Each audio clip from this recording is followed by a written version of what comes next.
that we might become the righteousness of God in him. 2 Corinthians 5:21. And though people choose to go in another direction away from God, if God could have it his way, in his ultimate will, God will want everybody one day to sign the book of life and says, no human being left behind, not one. God doesn't want one person to be lost. Why? Because of his goodness. And in that goodness, he's a God who rescues and he satisfies our needs. He redeems our life from the pit because that's who he is. Here's number 2. He's a God who does righteousness. Look at verse 6. God, his ways are righteous, and he does justice to all of those that are oppressed. That's the God we serve.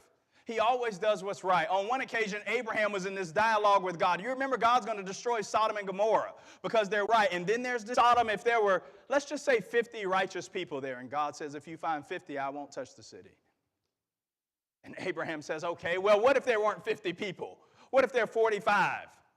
And 40, and you just work your way down. But here's what we should appreciate about the justice of God as well as his goodness in Genesis chapter 18. Abraham stopped negotiating before God did.